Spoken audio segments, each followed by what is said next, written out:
अति लघु उत्तरीय प्रश्न आपके पूरी तरह से कंप्लीट हो चुके थे। अब हम यहाँ से शुरू करेंगे लघु उत्तरीय प्रश्न यानी शॉर्ट आंसर टाइप सॉल्यूशन। इसमें आपका पहला प्रश्न है, वो इस प्रश्न में कहते हैं कि एक बहुत बड़े लंबे तार लगभग 100 किलोमीटर लंबा कोई तार लिया है। अब इसकी लंबाई का अनुमान आप लगाइए कहाँ होगा। मुरादाबाद यदि गंजोला से देखा जाए तो लगभग 60 किलोमीटर के आसपास आता है।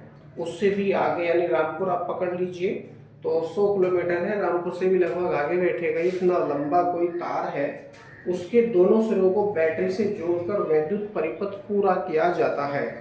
ठीक है, स्विच दबाने पर वैद्युत धारा तुरंत ही स्थापित हो जाती है, कारण बताइए या इसे समझाइए कि ऐसा क्यों होता है। भाई बहुत बड़ा तार है, बहुत बड़ा तार होने के कारण वैद्युत धारा को चलने में बहुत अधिक समय लगना चाहिए था, ऐसा नहीं होता है। जैसे ही हम स्विच दबाते हैं वैसे ही वैद्युत धारा यानी वैद्युत क्षेत्र पूरे तार में स्थापित हो जाता है। ठीक है, तो ये पूछते हैं कि ऐसा क्यों होता है। तार की जो लंबाई ली है उन्होंने 100 किलोमीटर ली है। मान लो ये कोई तार है, इसका ए सिरा है, ये इसका बी सिरा है। इसकी लंबाई ली है इन्होंने 100 किलोमीटर। कितनी? 100 किलोमीटर। इसको मीटर में बना लेंगे, हो जाएगा 10 की पावर 5 मीटर। 10 की पावर 5 मीटर ये हो जाएगा। ठीक है, इसको एक बैटरी से जोड़कर वैद्युत परिपथ पूरा किया जाता है। जैसे ही हम ये परिपथ कंप्लीट करते हैं तो एक वैद्युत क्षेत्र पूरे तार में स्थापित हो जाता है। इसके बिंदु मान सकते हैं बहुत सारे, 1 2 3 कितने बिंदु भी आप मान सकते हैं। जो बिंदु ये वाला है, इस पर एक प्रकार का वैद्युत क्षेत्र उत्पन्न होगा जिसका सूत्र है equal to V upon L. तो equal to V upon L के अकॉर्डिंग यह वैद्युत क्षेत्र तार के प्रत्येक बिंदु पर स्थापित होगा, तार के प्रत्येक बिंदु पर स्थापित होगा। और जैसे ही हम ये स्विच दबाते हैं या इसका कनेक्शन एक सेल से करते हैं, तुरंत ही एक प्रकार का वैद्युत क्षेत्र पूरे तार में स्थापित हो जाता है। मतलब ये जो वैद्युत क्षेत्र है, प्रकाश की चाल c = 3 × 10 की पावर 8 मीटर प्रति सेकंड से स्थापित होता है। अब ये तो हमारे पास में क्या आ गया, प्रकाश की चाल आ गई, क्योंकि अभी तक ज्ञात तत्वों में प्रकाश की चाल सबसे अधिक मानी जाती है। प्रकाश की चाल सबसे अधिक मानी जाती है और प्रकाश की चाल माध्यम बदलने पर परिवर्तित हो जाती है। ये 3 × 10 की पावर 8 मीटर पर सेकंड है। वायु में प्रकाश की चाल है, जैसे ही यह प्रकाश की चाल वायु से किसी और दूसरे माध्यम जैसे कंच में प्रवेश करती है, या मान लीजिए जल में प्रवेश करती है, या मान लीजिए और किसी द्रव पदार्थ में प्रवेश करती है, तो जब ऐसा करेगी तो उसका अपवर्तनांक परिवर्तित हो जाता है और अपवर्तनांक परिवर्तित होने से उसकी चाल परिवर्तित हो जाती है। अभी के लिए केवल वायु में इसको देख रहे हैं। तो जैसे ही एक बैटरी से इस तार का संबंध किया जाता है तो प्रकाश की चाल से एक वैद्युत क्षेत्र स्थापित हो जाता है पूरे में। अब प्रकाश की चाल c = 3 × 10 की पावर 8 मीटर प्रति सेकंड मानी है। यदि हम समय की गणना करेंगे तो समय बराबर क्या हो जाएगा, दूरी बटे 4 हो जाएगा।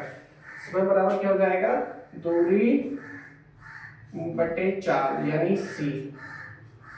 दूरी कितनी हमारे पास में है, 10 की पावर 5। 10 की पावर 5 अपॉन इसकी वैल्यू है 3 × 10 की पावर 8। 10 की पावर 8 को ऊपर ले जाओ, माइनस का हो जाएगा, यानी इक्वल टू हो जाएगा ये 1/3 × 10 की पावर 8 में से 5 गया, बचेंगे 3 माइनस के 3 सेकेंड। ये बहुत ही अल्प समय है, ये बहुत ही अल्प समय है। इतने अल्प समय में वैद्युत धारा बिंदु ए से बिंदु बी पर स्थापित हो जाती है। दूसरे शब्दों में मैं ये भी बताने का प्रयास करूंगा कि इसके प्रत्येक बिंदु पर वैद्युत क्षेत्र की तीव्रता बिल्कुल समान होती है। इसके प्रत्येक बिंदु पर वैद्युत क्षेत्र की तीव्रता बिल्कुल समान होती है। दूसरे शब्दों में बिंदु ए से बी तक बहुत सारे मुक्त इलेक्ट्रॉन इस तार में पाए जाते हैं। जैसे ही हम किसी सेल से इसका संबंध करते हैं, बिंदु ए पर पाया जाने वाला मुक्त इलेक्ट्रॉन गतिमान हो जाता है, ठीक वहीं पर बिंदु बी पर पाया जाने वाला मुक्त इलेक्ट्रॉन भी उसी समय गतिमान अवस्था में आ जाता है। और गतिमान होने के लिए उसको 1/3 × 10⁻³ सेकेंड का बहुत ही अल्प समय चाहिए। ठीक है, यही कारण है कि स्विच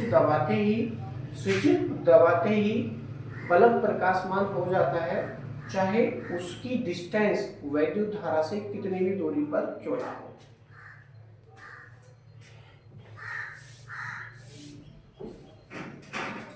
नेक्स्ट क्वेश्चन है, वो इस प्रश्न में कहते हैं कि तांबे के तार की लंबाई स्मॉल एल व त्रिज्या आर है। अब देखिए, तांबे का तार लिया है उन्होंने,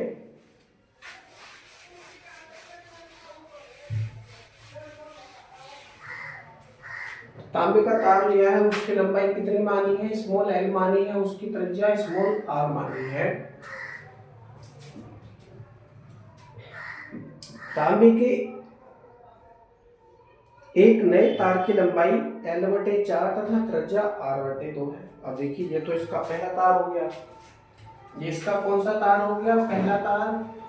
दूसरे तार के लिए क्या माना है इन्होंने, लंबाई L/4, लंबाई क्या मानी है, L/4 मानी है, और उसकी त्रिज्या कितनी मानी है इन्होंने, त्रिज्या R/2, त्रिज्या हो रही है R/2।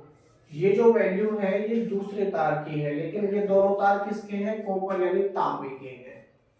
ये दोनों ही तार तांबे के हैं, जिसके लिए रो की वैल्यू बिल्कुल बराबर होगी, यानी जो विशिष्ट प्रतिरोध है तांबे का वो दोनों तारों के लिए बिल्कुल बराबर रहेगा। ठीक है जी। वो पूछते हैं नए तार के प्रतिरोध एवं विशिष्ट प्रतिरोध में होने वाले परिवर्तनों की विवेचना कीजिए। तो सबसे पहले हम ज्ञात करेंगे पहले तार का प्रतिरोध। पहले तार के प्रतिरोध को हम R1 से दर्शा सकते हैं। सूत्र है ρL/A, ρL/A। देखिए, एक ही वैल्यू तो हमारे पास है नहीं, रो को हम बता सकते हैं कि विशिष्ट प्रतिरोध है। किसी भी धातु पदार्थ का विशिष्ट प्रतिरोध होता है रो, L उसकी लंबाई होती है, उसका क्षेत्रफल होता है, परिच्छेद क्षेत्रफल। अब एक की वैल्यू नहीं है, उसके स्थान पर R दे रखा है, तो एक के स्थान पर रख सकते हैं A = πr²। एक पर क्या कर सकते हैं, πr² हम कर सकते हैं, या फिर इसको A ही आप रहने दीजिए, इसको आगे आप बढ़ाओ, थोड़ा सा R1 करो, = ρL/A। A के स्थान पर πr², इतना प्रतिरोध आ जाता है, इतना प्रतिरोध आ जाता है पहले तार का। R1 = ρL/πr²। ओके, मात्रक है ओम। अगले उसमें कहते हैं, अगली शर्त में दूसरे तार के लिए लंबाई L/4 और त्रिज्या R/2 हो जाती है दूसरे तार के लिए। ठीक वैसे ही हम इस तार का भी प्रतिरोध ज्ञात करेंगे। तो दूसरे तार के लिए करेंगे तो हो जाएगा R2 = ρL/A। अब देखिए, L के स्थान पर क्या L/4 है, L के स्थान पर क्या है, L/4 है, तो 4 यहाँ में आ जाएगा। और A के स्थान पर क्या है, R के स्थान पर R/2 है, R/2 है, तो इसको भी हम कर लेंगे आगे। क्या हो जाएगा, ρL/4 × πr²। अब R के स्थान पर है R/2, तो हो जाएगा R²/4 पहुंचेगा ऊपर, 4 पहुंचेगा ऊपर। यहाँ से हम क्या कर सकते हैं, 4 से 4 को काट सकते हैं, जो बचेगा उसको लिखेंगे। बचा हमारे पास में R2 = ρL/πr²,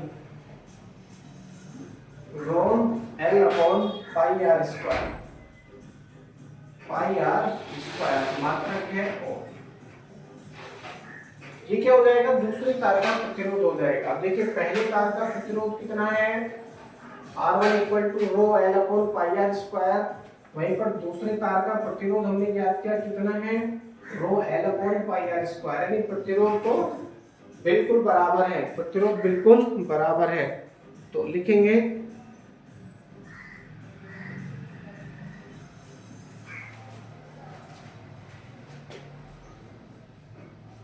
तार का प्रतिरोध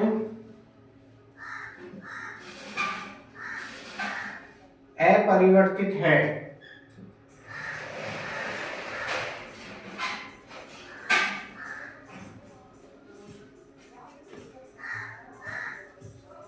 तार का प्रतिरोध अपरिवर्तित है। ठीक है, अब पूछते हैं विशिष्ट प्रतिरोध।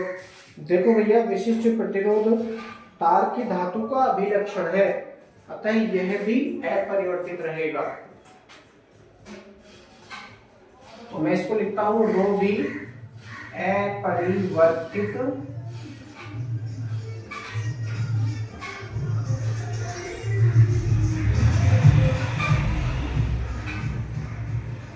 रो भी अपरिवर्तित रहेगा।